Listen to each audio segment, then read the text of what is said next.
ทักทายสบายดีพ่อแม่พี่น้องเมิร์สุขุสุคนเด้อเนาะมื้อนี้กะเฮากะสิได้ขึ้นป่าเนาะทุกคนเฮาขึ้นมื้อนี้กะกับครอบครัวของเขาบ่สอนสาเพิ่นเนาะตอนนี้มาฮอดทางกะได้จอดสูบติดรถเนาะเพราะว่าติดรถแห้งไปนี่ก็และเขายังเบิ่งอย่างกระทะอยู่หน้านี่ยังไง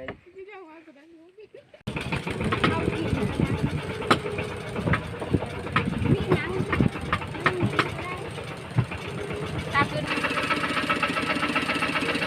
ไปในโจอันนี้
ตอนนี้เฮากะมาฮอดแล้วเนาะนี่เนาะทุกคนเคิงเฮากะมีตัวเปะเนี่ยเพราะว่าระหว่างทางที่เฮามานั้นฝนตกตอนนี้เฮากะกำลังซอกหาแนวอยู่แนวกินเนาะเพราะว่าเฮามานี่กะค่ำละยังบ่ทันไปหาบอนที่เฮาสิพักมื้อนี้กะแม่นแคมป์น้ำเลยเนาะฝนก็เริ่มตกมาแล้วเนาะทุกคนตะบิดเฮากะว่าสิไปทักอยู่เทิงพุ่นเนาะแต่ว่าทางเทิงพุ่นเป็นดินเพงเนาะขี้ต้มน้ำกะค้างข้าวไว้ก็เลยมันเป๊ะเนาะเราก็เลยย้ายมานอนอยู่บ้องนี้นี่ตอนนี้กะย้ายรถไถลงมาละ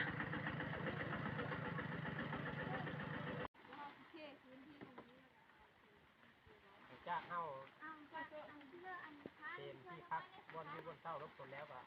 จะได้หาอยู่หากินตอนนี้ฝนกระตกแห้งมากแล้วเนาะนี่ตอนนี้กะซุ่มเฮากะกำลังสิตำมะฮุ่งเนาะเพราะว่ามีได้ของกินเบิดเลยนะหากะฮอดกะค้ำมาเนาะกะมีแต่ของกินที่เฮาเอามาแต่บ้านพุ่นละมีบอลอะไรโอ้ยโอ้ยเนาะคนเยอะด้วยก้อยนี่ปกติแล้วกันผักบุ้งมีหมดตอนนี้ค่อยกะกำลังสิลงไปล้างมะฮุ่งเนาะลงไปล้างอยู่บ่อน้ำพุ่นละฝนกระตกอะลินี่มะฮุ่งเฮากะครึ่งน้อยนึงได้มะฮุ่งเฮานี่เนาะมะฮุ่งเฮากะจักแล้วล่ะตอนนี้สำคัญเพิ่นกะตำแจ่วกำลังสิตำมะฮุ่งจำมันแหละมัน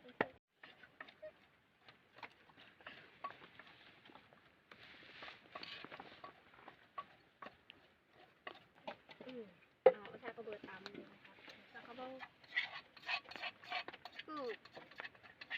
คนตำกะตำข้าวหม้อเลยเนาะเพราะว่าโคกของเฮานี่น้อยคนหลายคนนะจำไหมนี่เนาะตำมะฮุ่งเฮากะมีผักบงเนี่ยเอามาตะบ้านทั้งหมดบึ้งแน่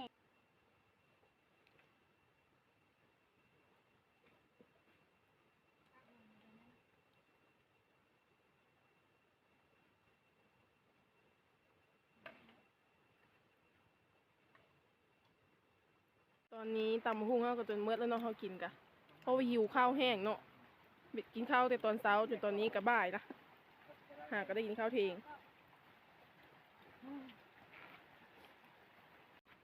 หลังจากที่พ่อกินข้าวแล้ววันนี้ค่อยกะสีไปเอาข้าวสารมาม่าเนาะเพราะว่าตอนนี้ก็เคยจะขำมาเนาะทุกคน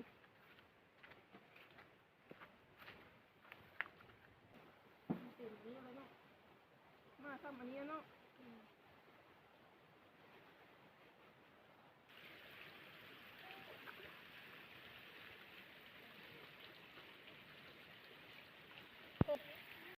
หลังจากที่ว่าเฮากินข้าวมาข้าวแล้วเฮากะสิไปหาหน่อไม้เนาะวันนี้เฮาสิไปหาหน่อไม้มาต้มไว้กินมื้อแรกเนาะเพราะว่าเขาบ่สอนกับบ่ทนนี่เขาสิไปหาลัดแรงแล้วก็เสิร์ฟกลับเลยเนาะถ้าว่าบิได้ของป้าบิได้สัตว์ป้ามาเฮาก็สิได้กินต้มหน่อไม้แล้วเนาะมื้อแรกนี่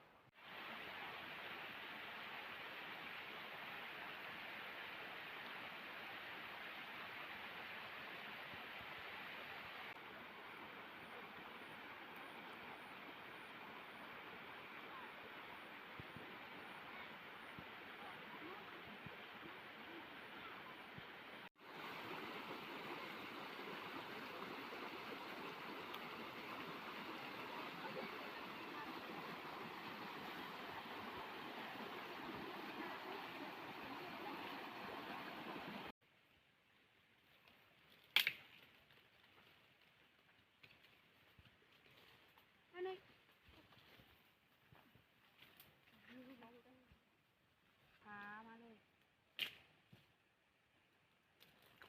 กินดิบก็ได้มั่ง มันขม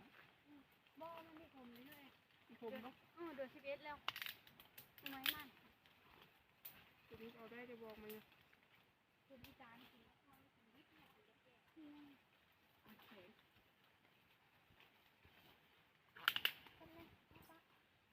นี่เฮากะเอามาแต่ปลาหน่อไม้แล้วเนาะมาเบิ่งหน่อไม้เฮานี่หน่อไม้หลายเนาะหน่อไม้โจดนี่ก็มีไปเลย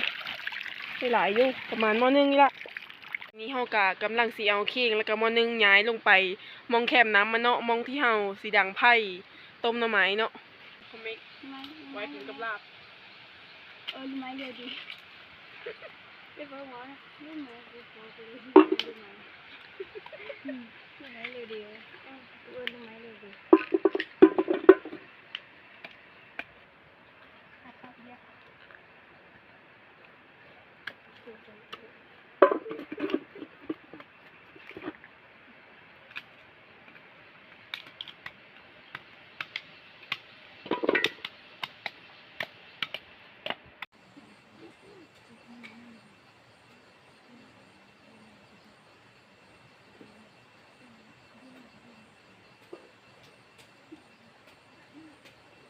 นี้ก็มืดแล้วเนาะพี่น้องข้าวเฮาก็ยังไม่ทันนึ่งอยู่เพราะว่าพื้นของเฮานี่เป๊ะเนาะดังไผ่กะมันดังยากกว่าสิดังติดนี่ก็มีไว้ง่ายๆนี่ก็ยังไม่ทันติดเนาะกระสอบสิเหลือก็เอามาดังหมดเลยนะตอนนี้คอยกับสาวนิ้มกะได้ลงมาอันไล่ข้าวเนาะพ่อแม่พี่น้องนี่ข้าวเฮากะเฮาดังไผ่แต่ยังไม่ทันมืดเนาะจนตอนนี้ก็มืดละใกล้สิฮอด7 โมงแล้วเนาะคือสิฮอด7 โมงแล้วนะตอนนี้นะนี่โหดเฮากะมีใหญ่ไปเลย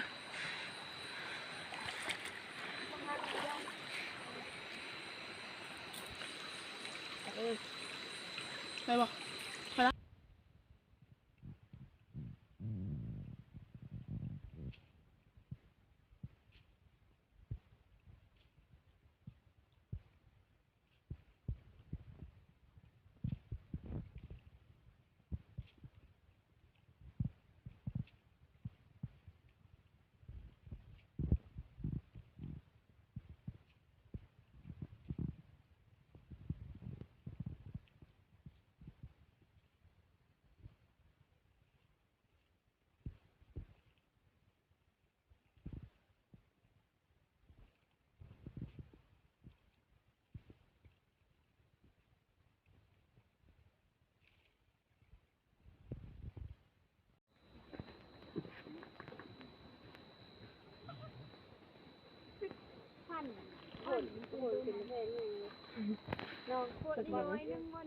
อันนี้กะเม้นป่าที่บ่สอนกับบ่ทนเพิ่นไปก้านมาเนาะ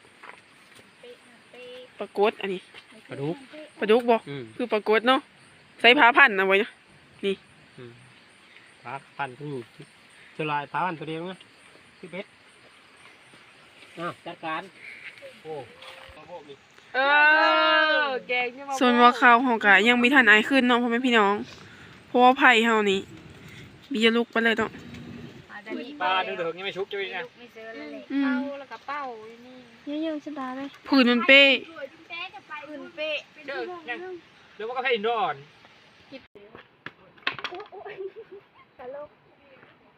เฮากะสิมาโคปลานี่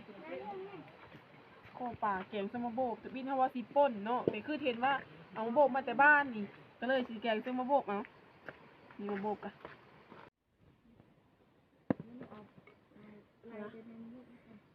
นี่เนาะตอนนี้ปลาของเฮากะใส่แล้วก็ปัดเป็นท้อนเรียบร้อยละยังทาแต่แกงเนาะบัดนี้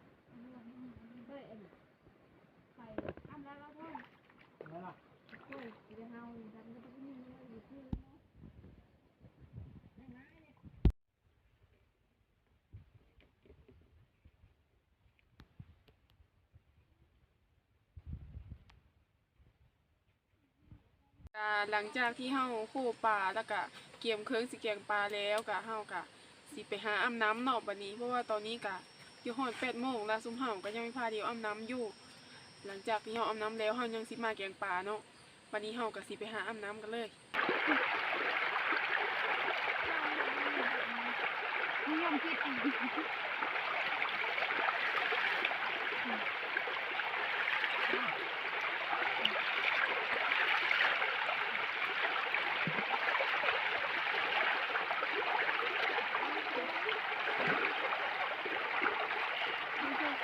ตอนนี้เฮาก็อาบน้ำแล้วเนาะพ่อแม่พี่น้องบัดนี้เฮาก็สิมื้อหายเฮ็ดอยู่เฮ็ดกินเลยเนาะ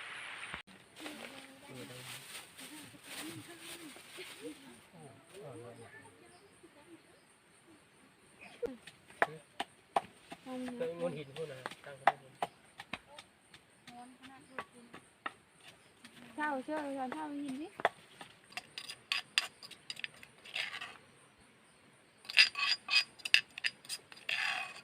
แกงปลา ก ใช่ ล้อง ไหม ก็มีเรื่องแบบเปิดภาษาจะผ่านว่าห้ากล้องผ่านมี ปรุงเลย เพื่อ เนาะ เปิดกระจายเปิดแฟตได้นี่แฟตของ ค มัน น นี่ ละ ก็ ค้างขึ้นมันพดแล้วก็เอาปลาลง มีเพื่อนนะ ปลาเอาใส่ขัน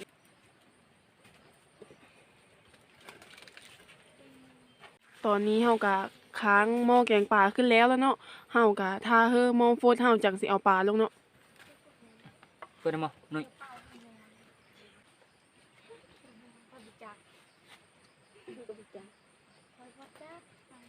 อันนี้มาคือ ตอนนี้สาวๆเพิ่นก็เอาปลาลงแล้วเนาะ ปลาก็เป็นตัว นี่แกงเฮาก็สุกแล้วนี่เนาะ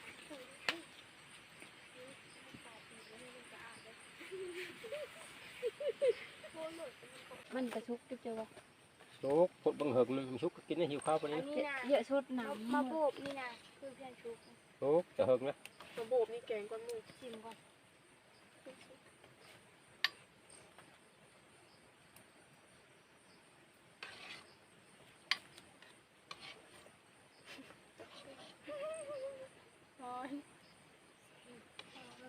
แล้วก็น้ำลายจะแปลงหน่อย กินมือต่ำใหญ่โลก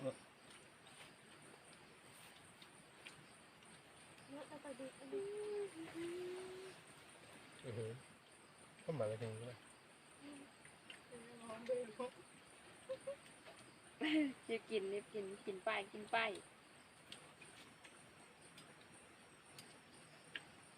เฮ้ยฉันมาคิดดิมันนี่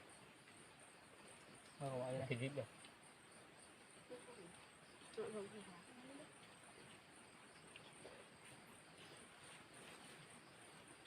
มีเพชรเนอะมีเพชรแห้งนะ ลาย มีเพื่อ มันจะซัดมัน อะไรล่ะ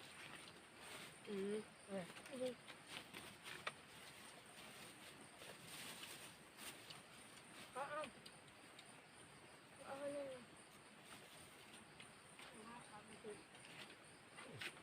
เอามัน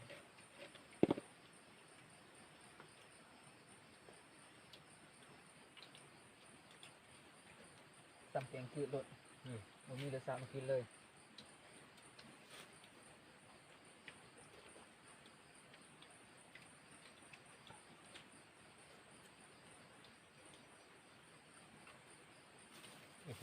ขึ้นตำตำสิ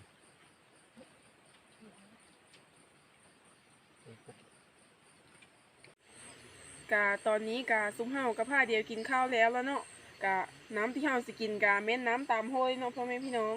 นี่น้ำนี่กะน้ำนี่กะใสเนาะน้ำที่ไหลจากธรรมชาติเลยนี่กะสำหรับคลิปของเฮามื้อนี้กะสิขอจบเพียงส่ำนี้กะฝากพ่อแม่พี่น้องกดติดตามกดไลค์กดแชร์เป็นกำลังใจให้ค่อยในเด้อ